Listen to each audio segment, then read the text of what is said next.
السلام عليكم ورحمة الله وبركاته. أحبتي المتابعين لقناتي المتواضعة، أحببت اليوم أن أطرح موضوع كثير من الشباب كلمني على موضوع فيزا سياحية لليمنيين إلى المغرب.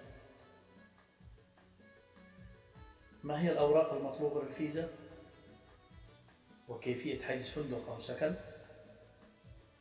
الأماكن السياحية في المغرب الجميلة، وأيضا بعض التصرفات من السياح كانوا من جنسية يمنية أو غير يمنية، الأماكن الخطرة في المغرب، وسنتحدث أيضا على سلبيات وإيجابيات السياحة في المغرب، وما هو المبلغ المطلوب للسياحة لمدة شهر في المملكة المغربية.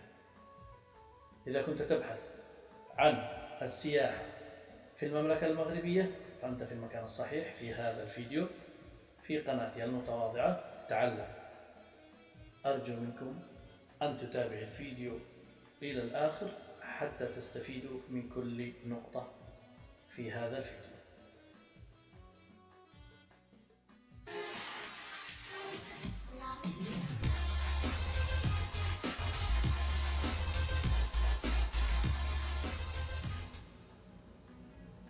الأوراق المطلوبة لفيزا سياحية إلى المملكة المغربية سواء بالجنسية اليمنية أو غير الجنسية اليمنية: جواز سفر سالم مفعول لمدة 6 أشهر على الأقل.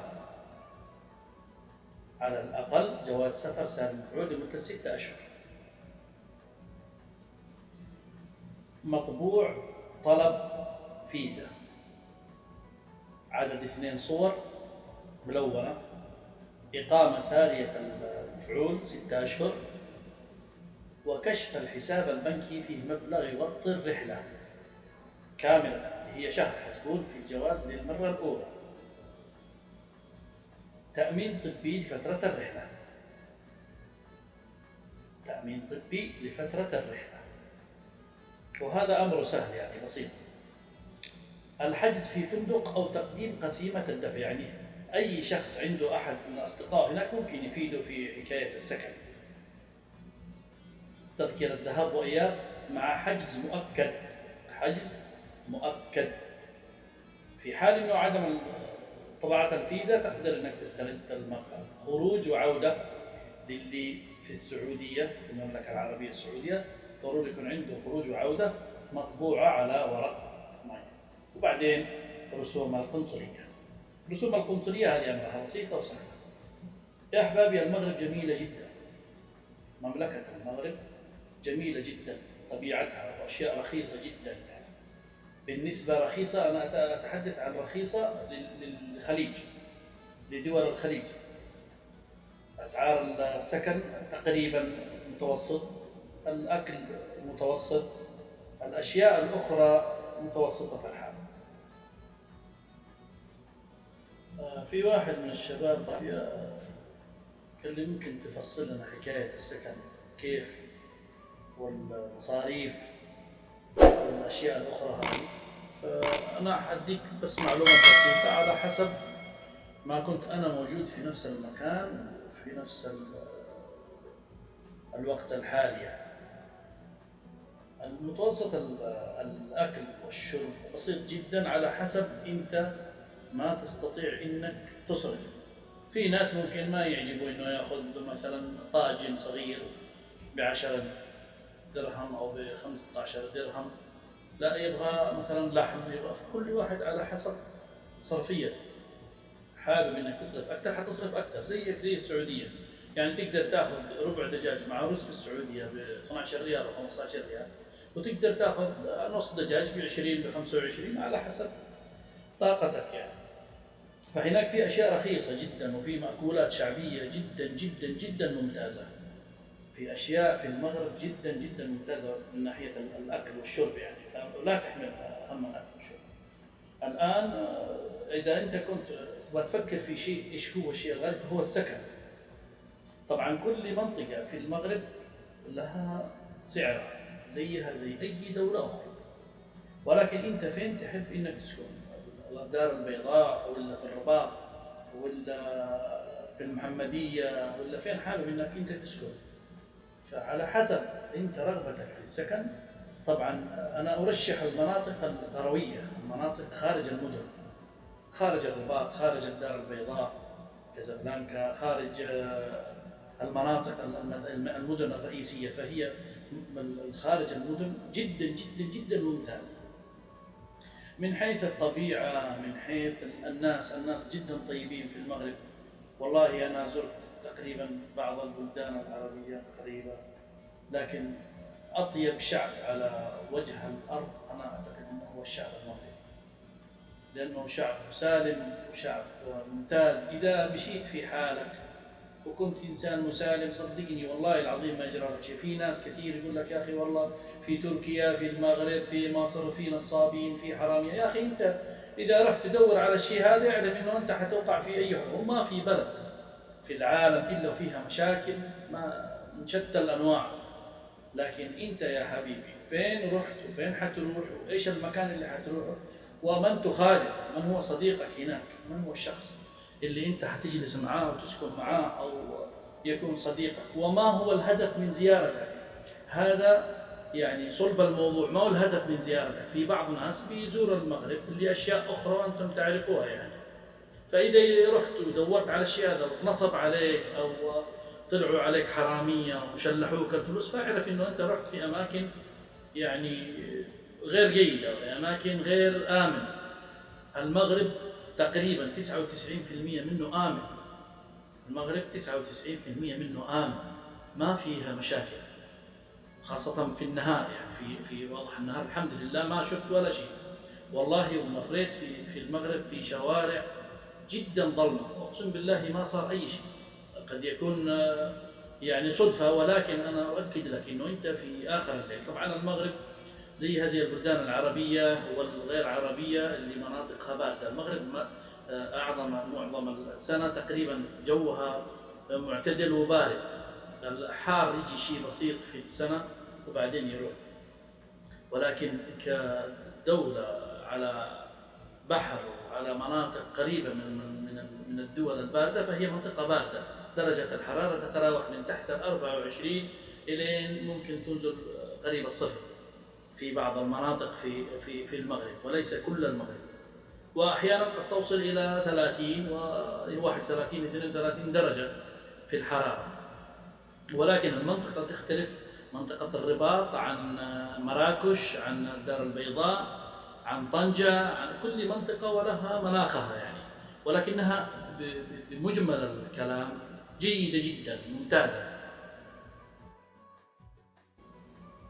طيب الآن خلونا نتكلم على الفيزا السياحية لليمنيين إلى المغرب، كيف تقدر تقدم وكيف تستطيع أنك تأخذ أو تحصل على هذه الفيزا. أول شرط لابد يكون عندك جواز سفر سالم مفعول، أقل شيء فيه 6 أشهر أو 4 أشهر أو على هذا الحدود. ثانيا يكون إقامتك في السعودية، اللي عايشين في السعودية الإقامة ضروري تكون فيها أقل شيء 6 أشهر أو 4 أشهر على حسب فيزتك اللي هتكون شهر في بداية العام. في أول فيزا إذا كانت أول رحلة لك فهو شهر، وهي ثاني رحلة لك إلى المغرب تقريبا يكون 2 أو 3 الله أعلم. طيب الفيزا من متطلبات الفيزا، شوف أنا هأتكلم على مجموعة من الناس. المهنة، على المهنة يا حبايبي هي النقطة الأولى لموافقة السفارة على الفيزا. لا تجي تقول لي أنا عمالة خاصة، أنا سائق خاص، أنا مزارع، أنا نحال، أنا حارس عمارة، أنا مش عارف إيه. هذه المهن مستحيل أي دولة وليست المغرب، أي دولة إنها تعطيك فيزا إلا في ظروف أخرى، والكل عارف الظروف الأخرى. أنا ما حابب أتكلم في الموضوع هذا لأن اليوتيوب صراحة يمنع الأشياء هذه، فأنتم عارفين يعني الأشياء الأخرى أنا لا أنصح فيها لأن فيها مشاكل، فيها مجازفة كثير، وكثير من الناس اتنصبت عليه. قد يكون 1% نجح أو 2% نجح، ولكن كثير من الناس اتنصب عليهم في أمور هذه الأشياء. الأوراق المطلوبة للفيزا لابد أن تكون مهنتك من المهن الممتازة، المهن اللي فيها يعني عملك يكون قوي، مندوب مبيعات، أيضا من المهن التي تقبل فيها بعض السفارات وليست كلها، اللي هي مدير مبيعات، أمين مخازن، الصيدلة. طبعا الصيدلة الآن ليست مساعدة بشكل كامل، الصيدلة أيضا المحاسبة في بعض الأمور ليست مساعدة حتى الآن، مندوب مشتريات، مدير الحسابات، سكرتارية في بعض المنشآت الخاصة. هذه قد تكون هي بعض المهن اللي تكون يعني جيدة في الإقامة عشان يوافق عليها في السفارات، سواء كانت سفارة المغرب أو غير المغرب. يعني المهنة هي المرشح الأول لك علشان تأخذ فيزا. حتى في بعض دول الشنغن في أوروبا هذه المهن تفيدك كثير جدا في أخذ الفيزا، يعني يكون نسبة القبول فيها عالية جدا. الشيء الآخر يا إخواني، لابد ما يكون عندك كشف حساب، وهذه نقطة مهمة جدا جدا جدا، ليس في السفارة المغربية فقط وإنما في كثير من السفارات. كشف الحساب يا إخوان يعتمد عليه صدور الفيزا لأي دولة، سواء كانت عربية تطلب الفيزا أو دولة أوروبية شنغن أو الأمريكيتين أو لأي دولة أخرى. كشف الحساب.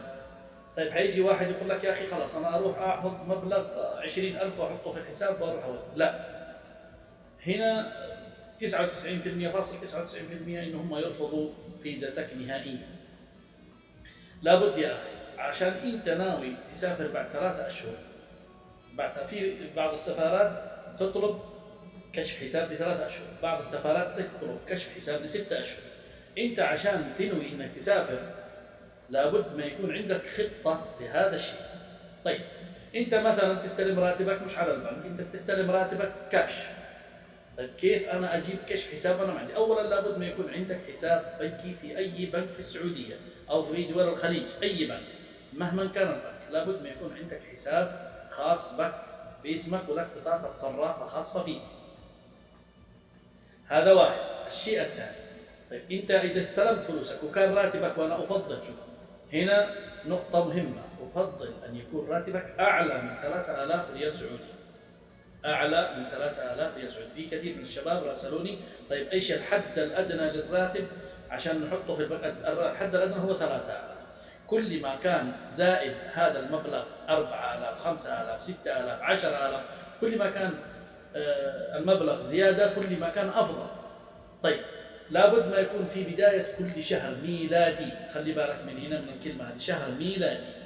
لابد في بداية كل شهر ميلادي أو نهاية شهر كل شهر ميلادي تحط المبلغ هذا في الحساب، 3500 4000 تحطه في الحساب في يوم 28 في يوم 27 في يوم 29 في أي يوم من هذه الأيام، أو في يوم واحد في الشهر الجديد بيتحط في حسابك مبلغ راتبك.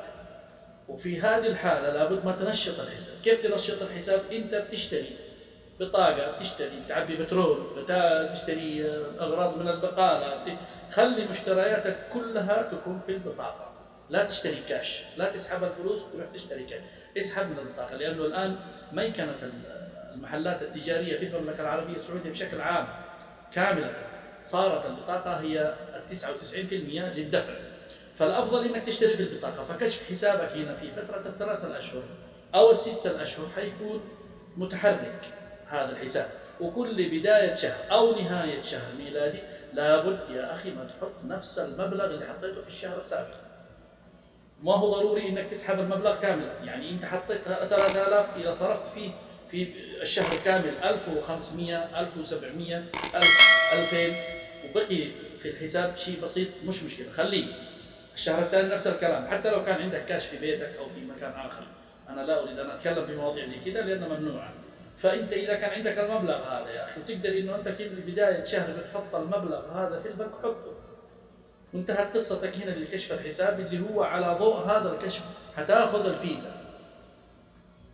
طيب يا إخوان، الآن عرفنا النقطة هذه لابد ما يكون كشف حسابك ساري، وكل كشف الحساب لابد ما يكون فيه دخول مبالغ وخروج مبالغ، يعني حركة على الحساب.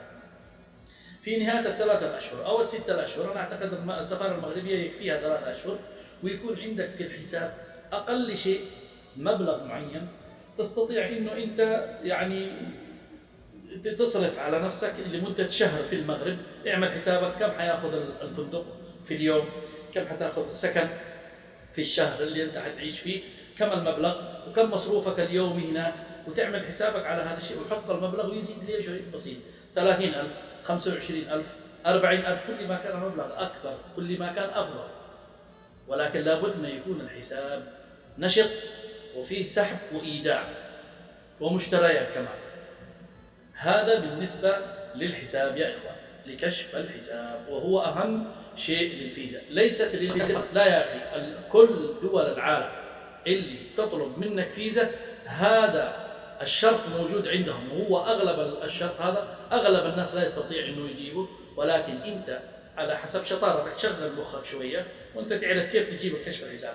اللي حيزور كشف حساب واللي يجيب الواحد من البنك كشف حساب يعرف أن المنطقة هذه خطر، لأنهم بيكشفوا على حسابك وبيتصلوا على البنك وبيسألوا هذا البنك هل الرجل هذا عندكم له حساب كذا كذا كذا، بيهم تعامل خاص بالبريد أو بالاتصال ما أدري، ولكن حتنكشف في نهاية المطاف إذا كان كشف حسابك مزور. انتبهوا يا أخوان لهذه النقطة. الآن نجي للنقطة الثانية، وهي نقطة مهمة جدا، الأماكن السياحية في المغرب. الأماكن السياحية في المغرب، في كل المغرب في أماكن سياحية معينة وفي أماكن سياحية خاصة، ولكن المغرب بشكل عام هي منطقة سياحية بكل معنى الكلمة،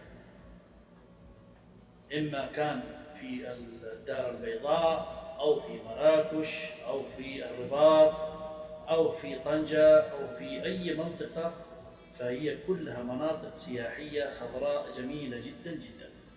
فالكل لابد ما تزور المغرب كل يوم أو يومين وأنت في مدينة.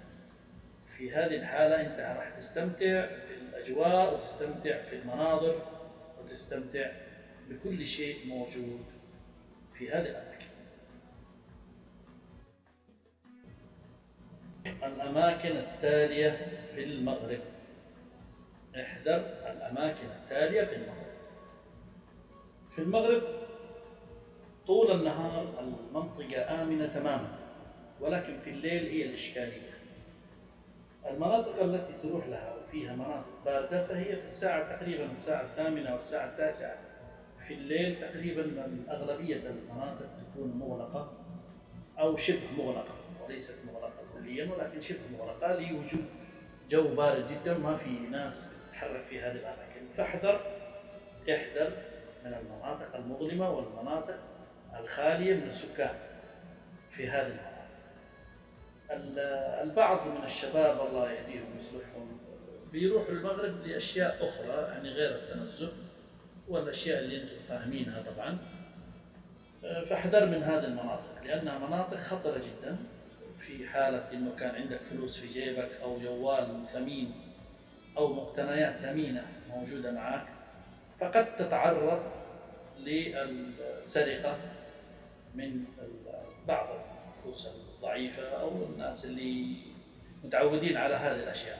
فاحذر أنك تدخل في مناطق أنت لا تعرفها أو في مناطق مظلمة ومناطق خطيرة، ليس فقط في المغرب وإنما في جميع الدول التي تزورها. لابد ما أنك تحدد لك منطقة معينة وأن تكون مع صحبة، لا تمشي لوحدك في الليل، خاصة لا تمشي لوحدك، لابد ما يكون عندك صديق أو صديقين يرافقوك في الطريق إن اضطريت أنك تمشي في الليل.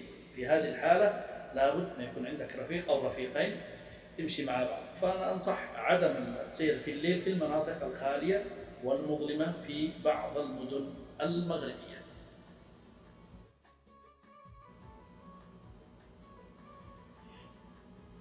نجي الآن لجزئية السلبيات والإيجابيات في المغرب. حابتدي أتحدث أولا عن السلبيات. السلبيات في المغرب في بعض الأماكن وليست كل الأماكن، يعني بعض الناس يستغلوا أي شخص غير مغربي في حكاية الأسعار، في التاكسي، في المطعم، في الفنادق، في هذه المناطق. هذه هي السلبية الوحيدة اللي أنا شاهدتها صراحة، وكانت مزعجة بالنسبة لي. إنه إذا دخلت مطعم، يعني مثلا أنا حطلب طلب معين بسعره مثلا 30 درهم، فهو بيزود عليه، يقول لي 100 درهم، 90 درهم، 80 درهم. هذه أحد الإشكاليات. الفنادق طبعا لما تيجي تحجز مثلا في مناطق، إذا أنت انتقلت من الدار البيضاء إلى مراكش إلى مدينة أخرى، فبتيجي تدخل الفندق، طبعا في تسعيرة خاصة للناس العاديين المغاربة، وفي تسعيرة للسائح فتكون زايدة شوية، يعني يمكن 45% 50% خلينا. يعني بعض الفنادق تأخذ منك في الليلة الواحدة 300 درهم، ولكن للأشخاص العاديين المغاربة خاصة يمكن 150 200 درهم، 150 درهم، 200 درهم بالكثير يعني. الأشياء الثانية المواقف في المغرب. طبعا المواقف ما هي مواقف حكومية، وإنما مواقف عادي شخص معين يكون مخول إنه هو هذه المنطقة خاصة فيه، يستأجرها من البلدية. البعض بيركب ب 15 درهم، 5 درهم، 10 درهم، ب 2 درهم. لكن أنت إذا جيت وتكلمت وعرف إن لغتك ليست مغربية، فهنا بتزيد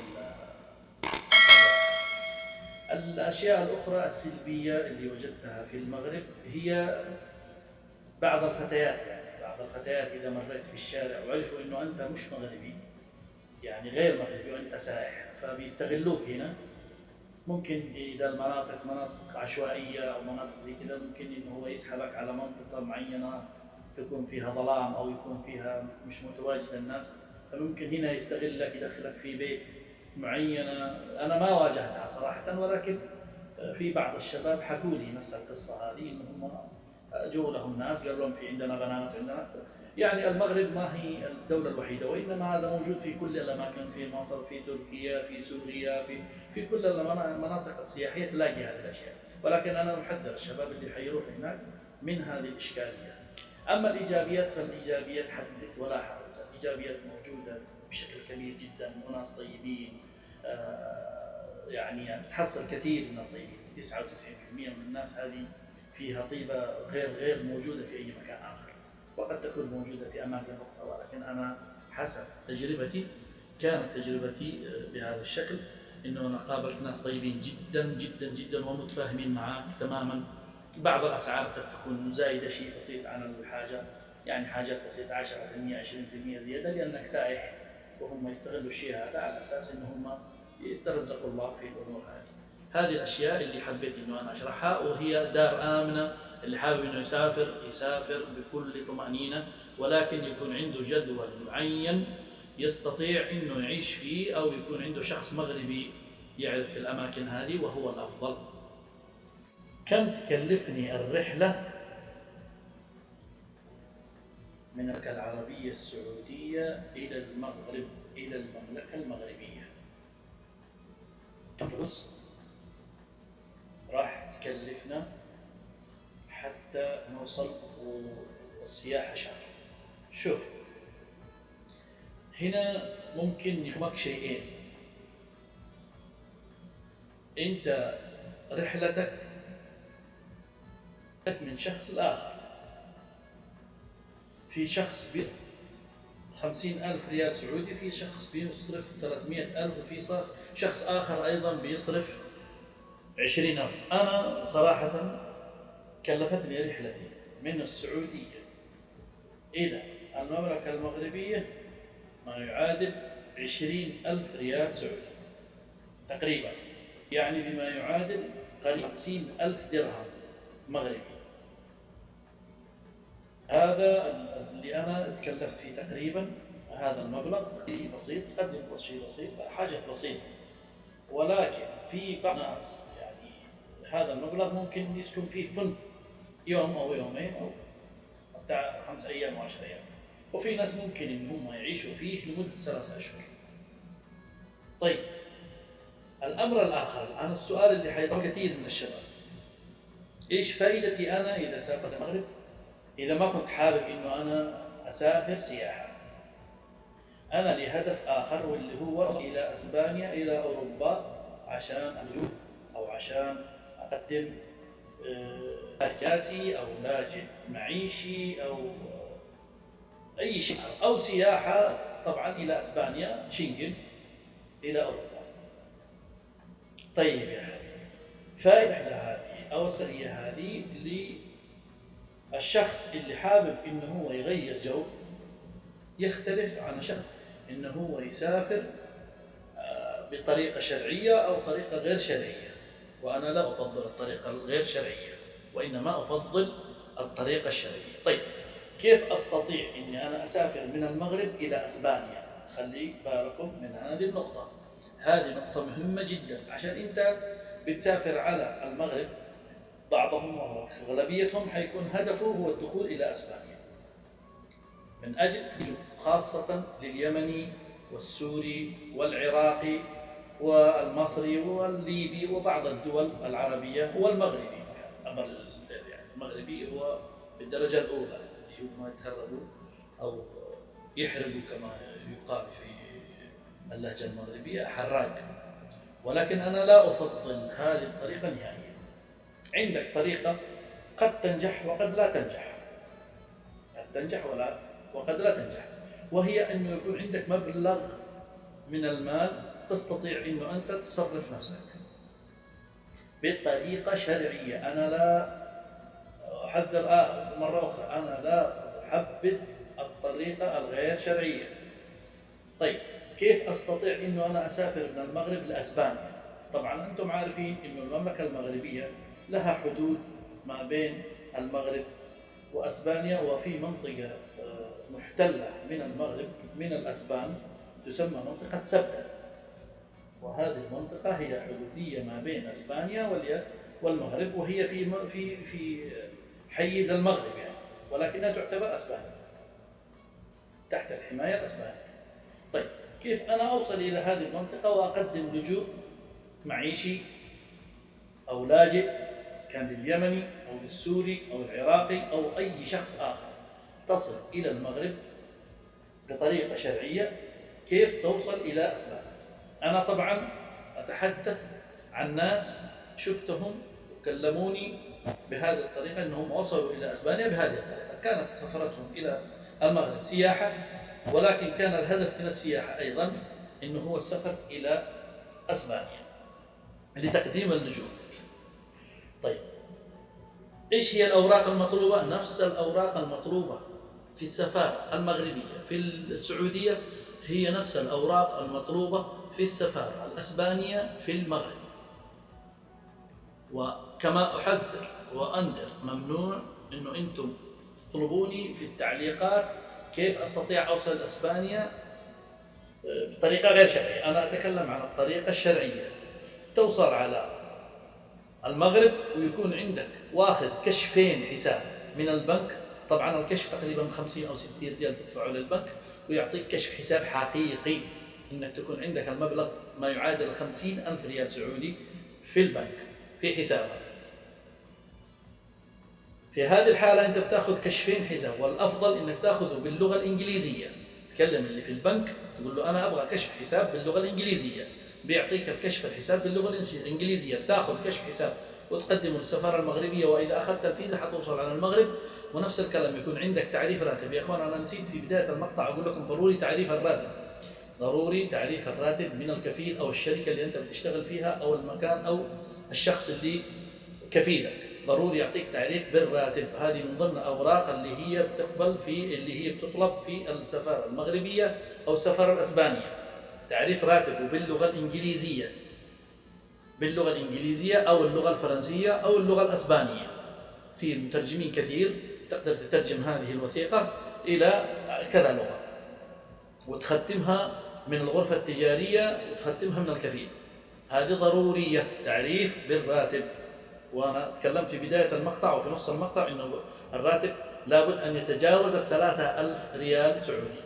كل ما كان الراتب أعلى كل ما كان أفضل، كل ما كانت المهنة أقوى كل ما كان أفضل لك لتقديم الفيز أو الفيزا سياحية أو معيشية أو أي فيزا تستطيع أنه أنت تقدمها، لابد من يكون عندك هذا الراتب في حسابك. طيب أنت أخذت راتبين الآن، أخذت تعريف للراتب 2، واحد للسفارة المغربية والآخر حتحطه في حقيبتك بعد ما توصل المغرب وتقترب من انتهاء رحلتك إلى المغرب ب20 يوم، 10 أيام، 5 أيام، تروح تقدم أوراق، نفس الأوراق اللي قدمتها في السفارة المغربية تقدمها في السفارة الأسبانية.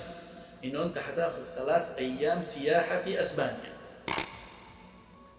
حتاخذ 3 أيام أو 6 أيام سياحة في أسبانيا. وفي المغرب هناك في أكثر من مكتب تستطيع أنك تأخذ منهم حجز فندقي وحجز رحلة سياحية لمدة 6 أيام وتقدمها إلى السفارة الأسبانية. السفارة الأسبانية هنا قد ترفض وقد تقبل، ولكن نسبة القبول 50% تقريبا حسب ما رأيت بعيني لأصدقائي موجودين في المغرب بهذه الطريقة. قدموا على السفارة الأسبانية وأخذوا الفيزا الأسبانية، ولكن كانت أوراقهم مكتملة وكان عندهم مبلغ كبير جدا. في واحد عنده 150,000 ريال سعودي والثاني عنده تقريبا 70,000. 3 تقدموا، 2 قبلوا وواحد رفض. واحد رفض، ما في أي سبب للرفض، كانت الأموال اللي موجودة عندهم، ولكن هي مزاجية كده في السفارة الأسبانية. قبلوا 2 وواحد رفضوا. الاثنين سافروا على أسبانيا طبعا، ومن أسبانيا أنت حتاخذ فيزا شنغن. فيزا الشنغن في أسبانيا تقدر تدخلك كذا دولة، منها فرنسا، إيطاليا، هولندا، بلجيكا، ألمانيا، سويسرا، كل المناطق الشنغن بتاخذها من السفارة، كانت الأسبانية أو أي دولة في الاتحاد الأوروبي.